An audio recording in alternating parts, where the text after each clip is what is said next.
Hello दोस्तों, नमस्कार, वंदे मातरम। स्वागत है आपका मेरे YouTube चैनल स्मार्ट स्टडी पे। आज हम NCERT कक्षा 10 विज्ञान का लेसन नंबर 2 अम्ल, क्षार, प्रक एवं लवण के बारे में पढ़ेंगे। तो मैं NCERT की किताब के अनुसार ही चल रहा हूँ और आपने बहुत ही अच्छा मेरे को रिस्पांस भी दिया है, इसके लिए आपको बहुत बहुत धन्यवाद। और मेरा चैनल नया है, मैंने आपको वैसे पहले ही बताया कि मेरा चैनल नया है और आपको मैं सिस्टमेटिक तरीके से बहुत अच्छा पढ़ाऊंगा। अब इसमें सबसे पहले अम्ल, क्षार और लवण के बारे में आपने कुछ पहले सुन रखा होगा। अम्ल, क्षार एंड लवण, इसको एसिड, बेसेस एंड साल्ट कहा जाता है। अब दोस्तों सबसे पहली बात इसमें आती है कि सबसे पहले आपने नाम सुन रखा होगा अम्ल और क्षार, ये कॉमन वर्ड है। लवण भी बहुत जगह उपयोग में आता है, आपने सुन रखा होगा, छोटी कक्षाओं में भी आपने सुना होगा, अपने घर में बातचीत के दौरान भी आपने सुना होगा। लेकिन इसकी बेसिक बात आपको मैं बता देता हूं कि अम्ल और क्षारक इन दोनों के बारे में कुछ बातें, जैसे आपके घर में भी बहुत सारी चीजें स्वाद में अलग अलग होती है, जैसे खट्टी होती है, मीठी होती है, कड़वी होती है, तीखी होती है, नमकीन होती है। तो यहाँ पर आपको ये ध्यान रखना है कि अपने घर में बहुत सारी वस्तुएं ऐसी होती है जो अम्ल होते हैं, जिनका उपयोग अपन करते हैं। बहुत सारी वस्तुएं ऐसी होती है जो क्षारक होते हैं, इनका उपयोग करते हैं। बहुत सारे जो साल्ट होते हैं, लवण होते हैं, इनका उपयोग करते हैं। अब आपको ये ध्यान रखना है कि हमारे घर में भोजन का जो खट्टा स्वाद होता है, भोजन का स्वाद खट्टा जो होता है वो अम्ल के कारण, यानी कि जितनी भी खट्टी वस्तुएं हैं उसमें किसी न किसी प्रकार का अम्ल होता है। अब अम्ल के बारे में डिटेल में भी पढ़ेंगे अपन। और जो भोजन का कड़वा स्वाद होता है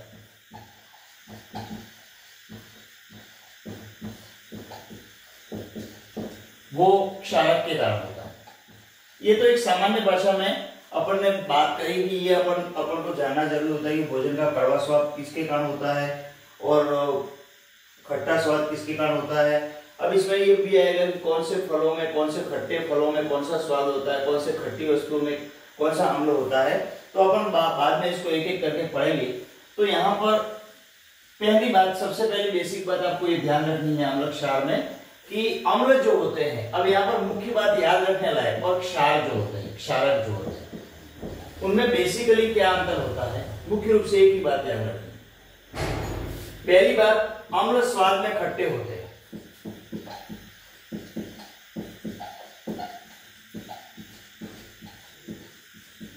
अम्ल स्वाद में खट्टे होते हैं और क्षारक जो होते हैं वो स्वाद में कड़वे होते हैं।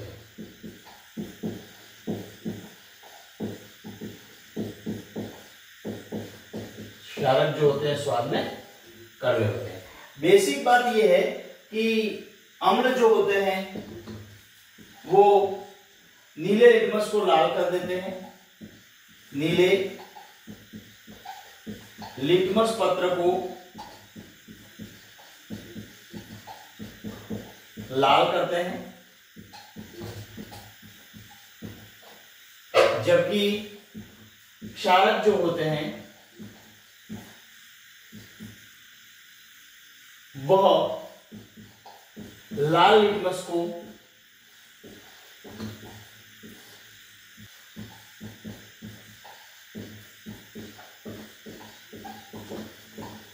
क्षारक जो होते हैं वो लाल लिटमस को नीला कर देते हैं, जबकि अम्ल जो होते हैं वो नीले लिटमस को लाल कर देते हैं। इसके अलावा तीसरा जो बेसिकली आपको ध्यान में रखना है,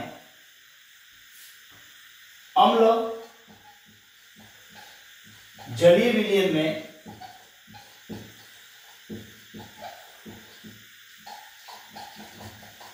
H+ आयन देते हैं और क्षारक जो होते हैं जलीय विलयन में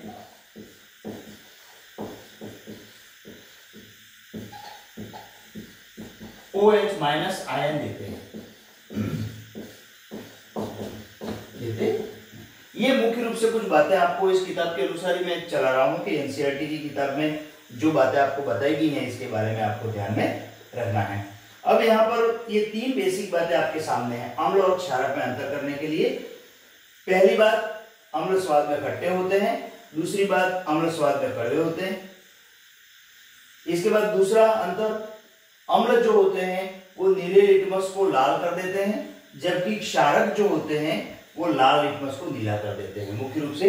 उसके बाद अम्ल होते हैं वो जलीय विलयन में H+ आयन देते हैं और क्षारक जो होते हैं वो जलीय विलयन में OH- आयन देते हैं। अब यहाँ पर बात आती है, आपको ये तो समझ में आ गया कि अम्ल स्वाद में खट्टे होते हैं, खट्टा स्वाद समझ में आ गया, स्वाद में कड़वे होते हैं वो समझ में आ गया।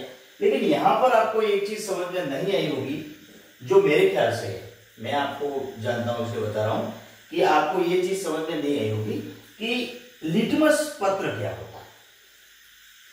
ठीक है, ये अपन कह रहे हैं कि नीले लिटमस को लाल कर देते हैं और लाल लिटमस को नीला कर देते हैं। तो लिटमस पेपर या लिटमस पत्र क्या होता है, तो आपको ये ध्यान रखना है, रंजक, इसको रंजक बोलते हैं। रंजक का मतलब कलर देने वाले, रंग देने वाले पदार्थ, जिससे अपन किसी का पता लगा सकते हैं, किसी को पहचान सकते हैं कि भाई इसमें किस तरह का पदार्थ होगा। तो रंजक, ये रंजक है। अब विशेष तौर पे रंजकों के नाम आपको कुछ रंजक होते हैं जिनके नाम आपके आगे पढ़ने में भी आएंगे, जो मैं बता देता हूं। ये तो आपको मुख्य रूप से याद हो गया। रंजकों के नाम आपको याद रखने हैं, जैसे कि मेथिल ऑरेंज, मेथिल ऑरेंज। उसके बाद दूसरा आपको ध्यान में रखना है फिनोक्सेल, फिनोक्सेल। इसके बाद तीसरा ये है लिटमस पेपर,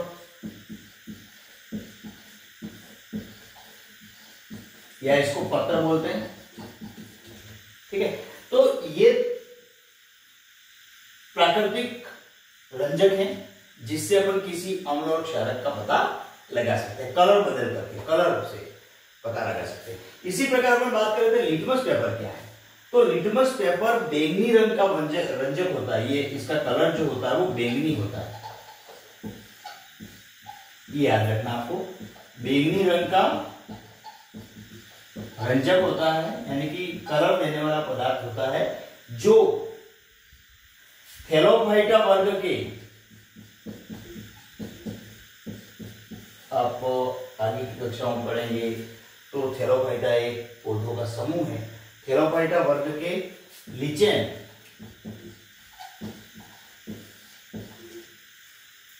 नामक पौधे से निकाला जाता है,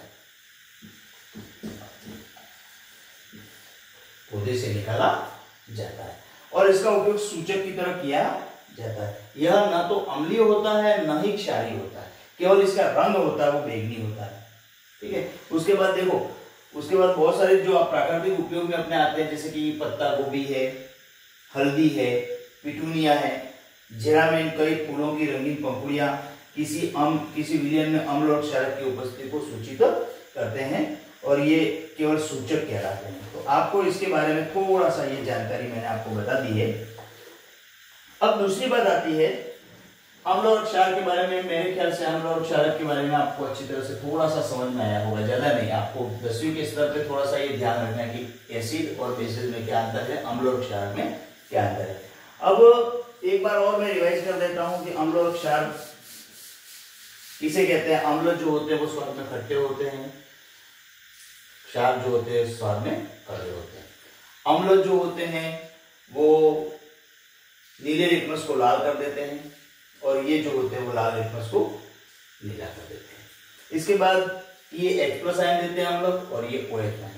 अब OH- आयन देते हैं। अब आपको कोई पूछ ले कि अम्ल और क्षार, अम्ल और क्षार, अम्ल और क्षार के उदाहरण बताइए। तो अम्ल के उदाहरण आपको याद रखने, जो बेसिक चीजें हैं वो बता रहा हूं मैं आपको। HCl, इसको हाइड्रोक्लोरिक अम्ल कहते हैं, हाइड्रोक्लोरिक। H2SO4 ये सल्फ्यूरिक अम्ल है, सल्फ्यूरिक अम्ल। उसके बाद HNO3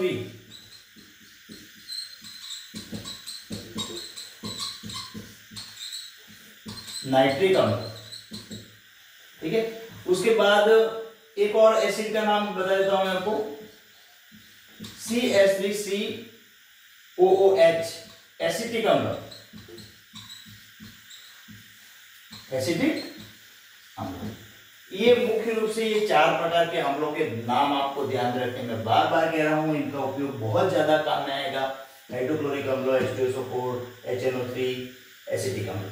उसी प्रकार कुछ क्षार हैं जो आपके बार बार उपयोग में आएंगे, जैसे कि आपकी किताब के अनुसार NaOH, इसको सोडियम हाइड्रोक्साइड कहते हैं, सोडियम हाइड्रोक्साइड। इसके बाद आपकी किताब में दिया हुआ है CaOH का ट्वाइस, इसको कहते हैं कैल्शियम हाइड्रोक्साइड, कैल्शियम हाइड्रोक्साइड, ठीक है। उसके बाद एक और हम लोग क्षार दिया गया यहाँ पे MgOH का ट्वाइस, इसको कहते हैं मैग्नीशियम हाइड्रोक्साइड। Mg इसका मतलब क्या हो जाएगा, मैग्नीशियम हाइड्रोक्साइड। और एक आता है NH4OH, इसको अमोनियम हाइड्रोक्साइड कहते हैं। तो ये 4 तो आपके अम्ल हो गए और 4 क्षारक के नाम आपको ध्यान रखने। एक बार फिर से बता देता हूं, HCl हाइड्रोक्लोरिक अम्ल, H2SO4 सल्फ्यूरिक अम्ल, HNO3 नाइट्रिक अम्ल और एसिटिक अम्ल CH3COOH, sodium hydroxide NaOH, calcium hydroxide CaOH का होल ट्वाइस और मैग्नीशियम हाइड्रोक्साइड MgOH का होल ट्वाइस और अमोनियम हाइड्रोक्साइड NH4OH। तो यहाँ पर बेसिकली आपको 2 चीजें बताई गई हैं, अम्ल और क्षारक के बारे में थोड़ा सा बेसिक नॉलेज दिया गया है। अब अगले वीडियो में मैं इसके आगे वाला चैप्टर पढ़ाऊंगा आपको, तो इतना आपको अच्छी तरह से याद कर लेना है। धन्यवाद, थैंक यू। मेरे चैनल को बार बार सब्सक्राइब करना और बेल आइकन को दबाना। धन्यवाद।